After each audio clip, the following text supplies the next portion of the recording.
Hello friends, जय माता दी। कैसे हैं आप सब?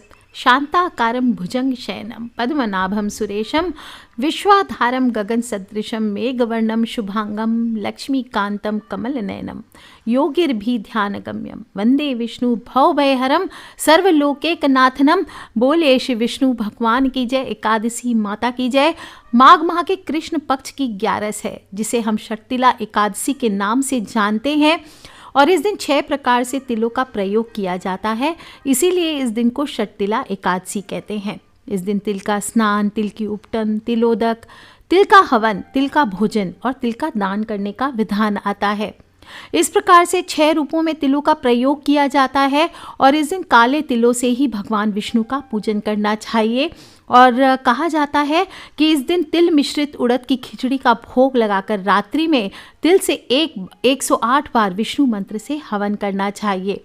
इस उपाय से आरोग्यता की प्राप्ति होती है, धन धान्य में वृद्धि होती है, वैभव की प्राप्ति होती है।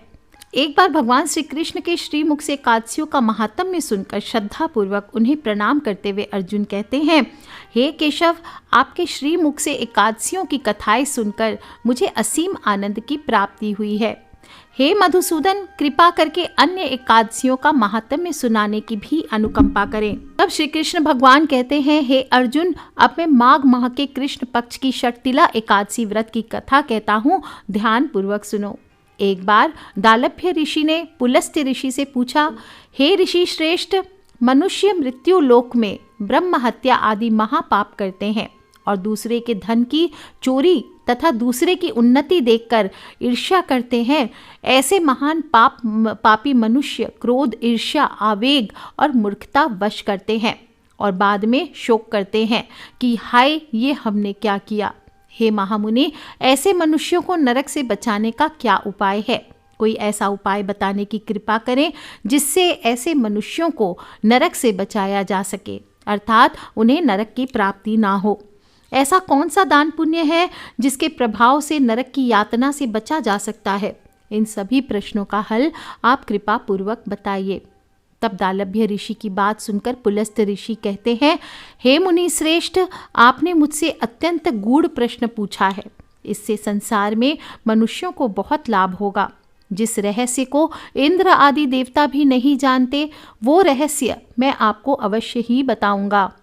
माघ माह आने पर मनुष्य को स्नान आदि से शुद्ध रहना चाहिए और इंद्रियों को वश में करके तथा काम, क्रोध, लोभ, मोह, ईर्ष्या, अहंकार आदि से सर्वदा बचना चाहिए। पुष्य नक्षत्र में गोबर, कपास, तिल मिलाकर उपने बनाने चाहिए और इन उपलों से 108 बार हवन करना चाहिए। जिस दिन मूल नक्षत्र और एकादशी तिथि हो, तब अच्छे पुण्य देने वाले नियमों को ग्रहण करना चाहिए और स्नान आदि नित्य कर्म से देवों के देव भगवान श्रीहरि का पूजन और कीर्तन करना चाहिए। एकादशी के दिन उपवास करें, रात्रि को जागरण और हवन करें। उसके दूसरे दिन धूप दीप नैवेद्य से भगवान श्री हरि की पूजा अर्चना करें और खिचड़ी का भोग लगाएं।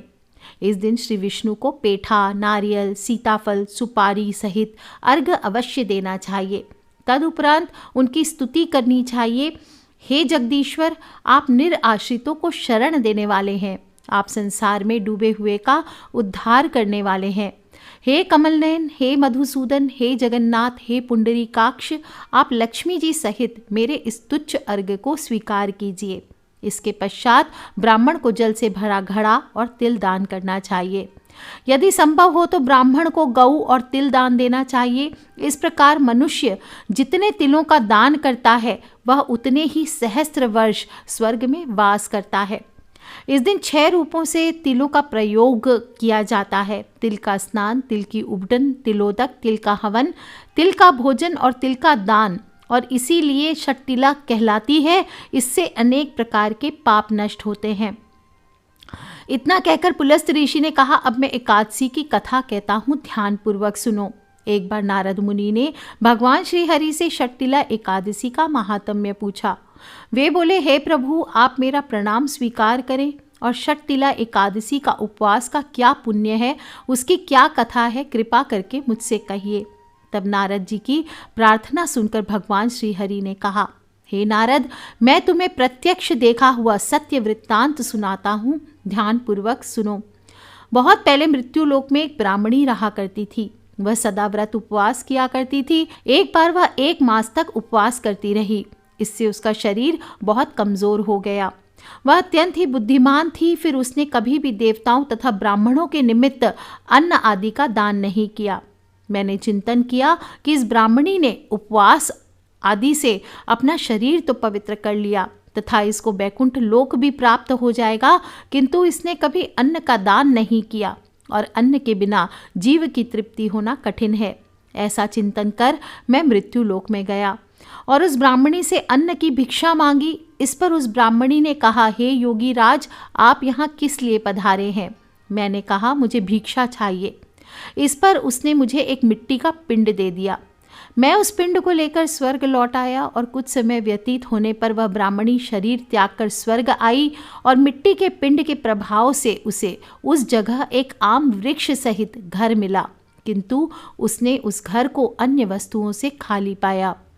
वह घबराई हुई मेरे पास आई और बोली, हे प्रभु, मैंने अनेक व्रत आदि से आपका पूजन किया, किंतु फिर भी मेरा घर वस्तुओं से रिक्त है। इसका क्या कारण है? मैंने कहा, तुम अपने घर जाओ और जब देव स्त्रियां तुम्हें देखने आए तब तुम उनसे षट्टिला एकादशी व्रत का महात्म्य और उसका विधान पूछना। जब तक वह न बताए तब तक द्वार नहीं खोलना। प्रभु के ऐसे वचन सुनकर वह अपने घर आई और जब देव स्त्रियां आई और द्वार खोलने के लिए कहने लगी, तब उस ब्राह्मणी ने कहा, यदि आप मुझे देखने आई हैं तो पहले मुझे षट्टिला एकादशी का महात्म्य बताइए। तब उनमें से एक देव स्त्री ने कहा, यदि तुम्हारी यही इच्छा है तो ध्यान पूर्वक श्रवण करो। मैं तुमसे एकादशी व्रत और उसका महात्म्य विधान सहित कहती हूँ। जब उस देव स्त्री ने षट्टिला एकादशी का महात्म्य सुना दिया तब उस ब्राह्मणी ने द्वार खोल दिया। देव स्त्रियों ने ब्राह्मणी को सब स्त्रियों से अलग पाया। उस ब्राह्मणी ने भी देव स्त्रियों के कहे अनुसार षट्टिला एकादशी का उपवास किया और उसके प्रभाव से उसका घर धन धान्य से भर गया। अतः हे पार्थ, मनुष्यों को अज्ञान को त्याग कर षट्टिला एकादशी का उपवास करना चाहिए और इस एकादशी व्रत के करने वाले को जन्म जन्म की निरोगता प्राप्त होती है। इस उपवास से मनुष्य के सभी पाप नष्ट हो जाते हैं और इस उपवास को करने से जहाँ हमें शारीरिक पवित्रता और निरोगता प्राप्त होती है, वहीं अन्न तिल आदि का दान करने से धन धान्य में बढ़ोतरी होती है। इससे यह भी सिद्ध हो जाता कि मनुष्य जो और जैसा दान करता है, शरीर त्यागने के बाद उसे वैसा ही फल प्राप्त होता है। अतः धार्मिक कृत्यों के साथ साथ हमें दान भी अवश्य करना चाहिए। शास्त्रों में भी वर्णित है कि बिना दान के कोई भी धार्मिक कार्य संपन्न नहीं होता। तो बोलिए विष्णु भगवान की जय। इस बार माघ माह के कृष्ण पक्ष की एकादशी षट्टिला एकादशी जिसे हम कहते हैं, यह 28 जनवरी शुक्रवार के दिन है। एकादशी तिथि 27 जनवरी गुरुवार को रात 2:16 से शुरू होकर 28 जनवरी की शुक्रवार को रात को 11:35 पर समाप्त हो रही है।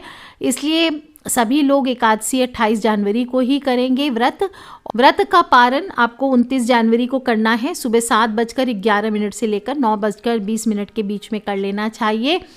और षट्टिला एकादशी का व्रत रखने के लिए आप एक दिन पहले से ही नियमों का पालन करना चाहिए। मांसाहार और मदिरा का त्याग पहले दिन रात्रि को कर दें। तामसिक प्रवृत्ति के भोजन से दूर रहें और आपके संयम की भी परीक्षा होती है, इसलिए मन को, बुद्धि को, वचन को, कर्म को शुद्ध रखें। ब्रह्मचर्य का पालन करते हुए ओम नमो भगवते वासुदेवाय का जप करते हुए आपको शयन करना चाहिए। एकादशी के दिन सुबह जल्दी उठें, हथेलियों के दर्शन करें, कराग्रे वस्ते लक्ष्मी मंत्र आता है तो जप करें, धरती माँ को प्रणाम करें, फिर शौच आदि जाकर मुख्य द्वार की सफाई करें। मुख्य द्वार पर हल्दी के जल का छिड़काव करें, तोरण बांधें, रंगोली सजाएं। दत्वन इस दिन नहीं करना चाहिए, उंगली से ही अपने कंठ को साफ करना चाहिए और फिर स्नान करें। स्नान करते समय पानी में काले तिल डालकर नहाना चाहिए। एक तो इससे त्वचा संबंधी लाभ मिलता है, कई बीमारियों से मुक्ति मिलती है और हो सके तो तिल का उपटन लगा करके स्नान करें। तीर्थों में नहा रहे हैं तो वहाँ पे तिल का उपटन लगा लीजिए, उससे स्नान कीजिए या तिल रगड़ करके नहा लीजिए, या फिर घर में नहा रहे हैं तो बाल्टी में ही पानी भर के उसमें काला तिल डालकर स्नान करें। स्नान करने के बाद साफ सुंदर हल्के रंग के वस्त्र पहने। इस दिन नीले काले वस्त्र धारण ना करें। पूजा स्थल की सफाई करें और व्रत का संकल्प करें। फिर सूर्य भगवान को 1 लोटा जल अर्पित करें। ओम सूर्याय नमः, ओम आदित्याय नमः, ओम भास्कराय नमः।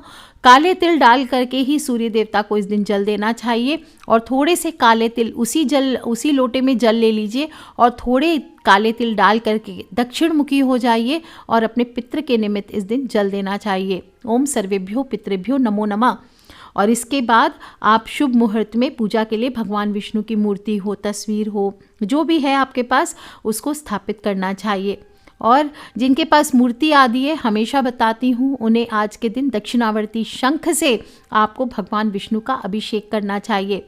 दक्षिणावर्ती शंख को स्वयं माता लक्ष्मी का स्वरूप माना गया है और जिस घर में दक्षिणावर्ती शंख होता है 1.25 लाख मंत्रों से जप से सिद्ध करके इसे रखना चाहिए और जिस घर में ये शंख होता है उस घर में साक्षात लक्ष्मी का वास होता है। इस दिन दक्षिणावर्ती शंख से भगवान विष्णु का अभिषेक करें। उसमें सफ़ेद तिल और दूध से आप स्नान करा सकते हैं, या फिर वैभव की प्राप्ति चाहिए तो पंचामृत से भगवान विष्णु का इस दिन दक्षिणावर्ती शंख से अभिषेक कीजिए। और अगर दक्षिणावर्ती शंख नहीं है तो किसी भी पात्र में भी आप दूध, दही, गंगाजल, तुलसी के पत्ते, सफ़ेद तिल ये मिला करके भगवान विष्णु को अर्पित करिए और फिर बाद में इस पंचामृत को आपको ग्रहण करना चाहिए प्रसाद के तौर पे। इससे कहा जाता है आपका दुर्भाग्य भी दूर होता है। और फिर आप स्वच्छ जल से भगवान को स्नान करा के पहुँचें और फिर उन्हें साफ सुंदर पीताम्बरधारी हैं तो पीले वस्त्र धारण करवाएं। भगवान विष्णु को इस दिन इत्र भी अर्पित करना चाहिए। चंदन का इत्र कहा जाता है आपके सौभाग्य को बढ़ाता है और हमेशा बताती हूँ कि चंदन का इत्र अर्पित करने के बाद जो इत्र की बोतल होती है उसे आपको रखना चाहिए और उसे रोज अपनी नाभि पे लगाना चाहिए 1 बूंद। इससे आपका सौभाग्य तेज होता है, आपके यश मान सम्मान में वृद्धि होती है।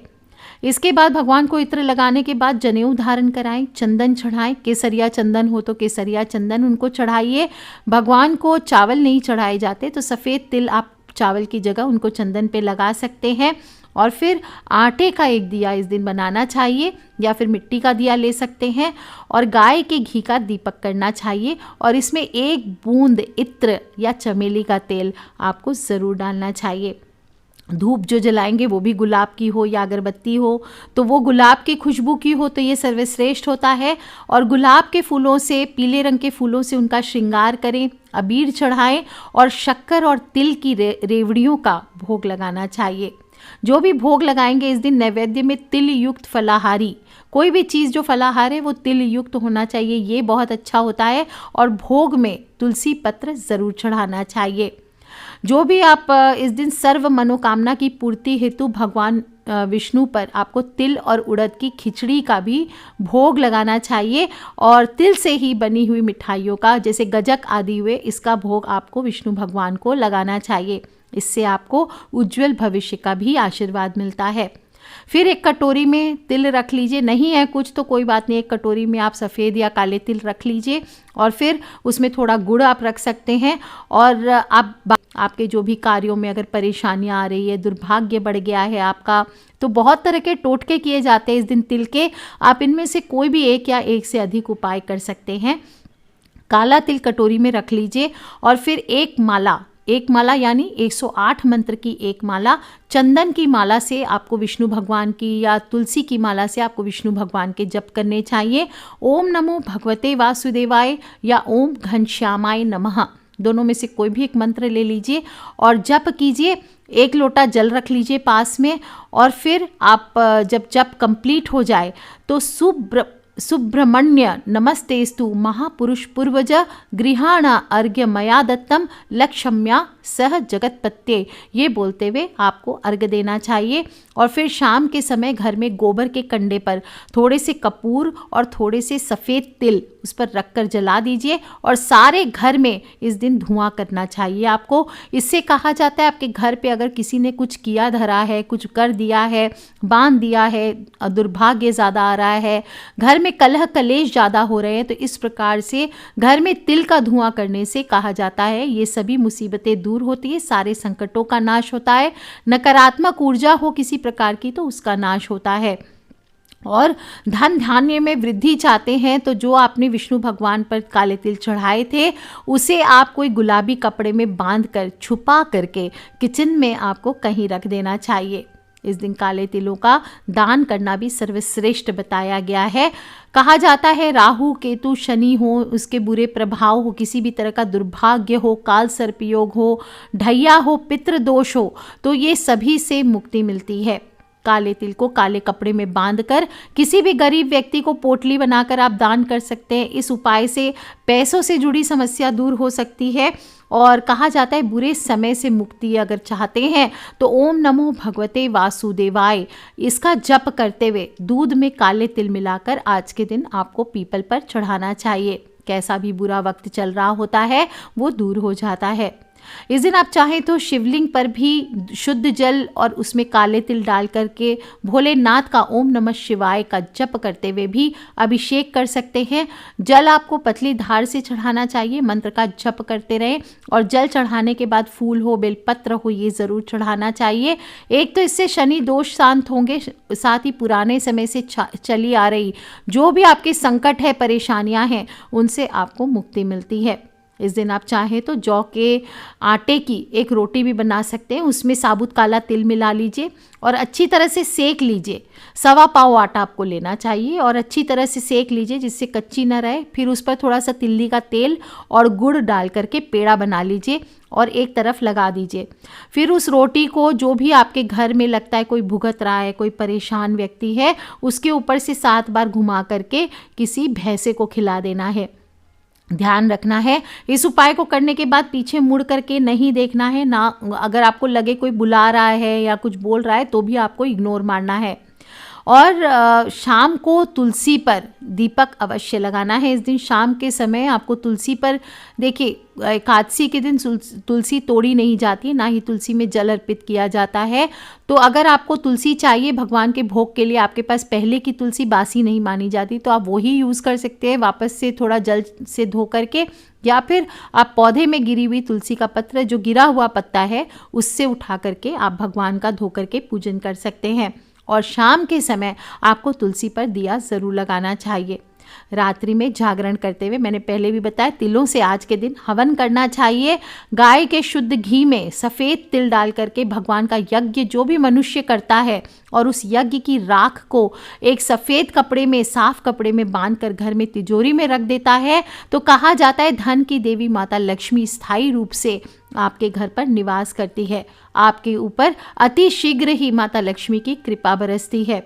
और अगले दिन आपको व्रत के दूसरे दिन यानी द्वादशी तिथि के दिन सुबह सुबह उठ करके स्नान करके वापस से भगवान विष्णु की पूजन आदि करके आपको किसी दरिद्र को किसी भी दरिद्र ब्राह्मण को या सुपात्र ब्राह्मण को थोड़ा भोजन करा करके, दान दक्षिणा करके गरीब को, आपको इसके बाद ही व्रत को खोलना चाहिए। इस प्रकार से व्रत का पारण किया जाता है। और ध्यान रखना चाहिए कि एकादशी के दिन कुछ काम नहीं करने चाहिए।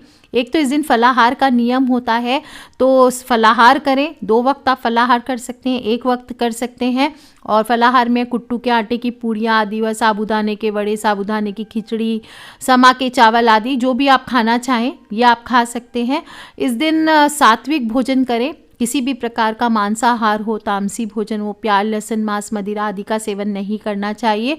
मसूर की दाल हुई, कुल्फा की दाल हुई, सरसों का साग हुआ, ये सभी चीज़ें इस दिन नहीं खाई जाती है। चावल का सेवन नहीं करना है, नमक का सेवन नहीं करना है, इस बात का ध्यान रखें। चावल और जौ का सेवन नहीं करना चाहिए क्योंकि मेधा ऋषि के रक्त की बूंदें मानी गई है ये, इसलिए इसका सेवन नहीं किया जाता है। साथ ही साथ इस दिन नमक का सेवन ना करें। आपको सेंधा नमक आप खा सकते हैं, इस बात का ध्यान रखें। शहद का सेवन इस दिन नहीं करना चाहिए और दूसरे का दिया हुआ अन्न इस दिन नहीं खाना चाहिए। कांसे के बर्तन में इस दिन भोजन ना करें। और इस प्रकार से आप पान खाना, दातून करना, ये चीज़ें आपको नहीं करना चाहिए। इस दिन नीले काले वस्त्र धारण ना करें। जो लोग भी स्नान आदि करेंगे इस दिन, जो पुरुष हैं वो शेविंग ना करें, नाखून ना काटें, हेयर कट ना कराएं। स्त्रियों को भी ध्यान रखना चाहिए, इस दिन हेयर वॉश आदि ना करें और नीले काले वस्त्र धारण ना करें। और इस दिन एक तरफ जहाँ पे आप अपने भोजन का पहनावे ओढ़ावे का व्रत रखेंगे, इस तरह से आपको अपने व्यवहार का भी व्रत रखना चाहिए। किसी की भी निंदा करना, चोरी करना, चुगली करना, बुराई करना, क्रोध करना, ये सभी जो बिहेवियरल आप गलतियां करते हैं वो आपको इस दिन नहीं करना चाहिए। इस प्रकार से छोटी छोटी बातों का ध्यान रखते हुए आपको एकादशी की तिथि को व्यतीत करना चाहिए। रात्रि का जागरण ज़रूर करें, भगवत नाम लेते हुए परिवार के सहित बैठ करके थोड़ी देर कीर्तन ज़रूर करें।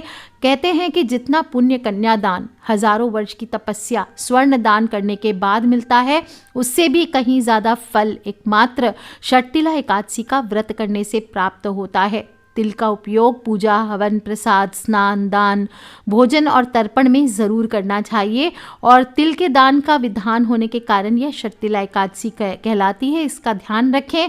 और जो भी व्यक्ति श्रद्धा भाव से षटतिला एकादशी का व्रत रखता है, उनकी कथा सुनता है, उसके सभी पापों का नाश होता है।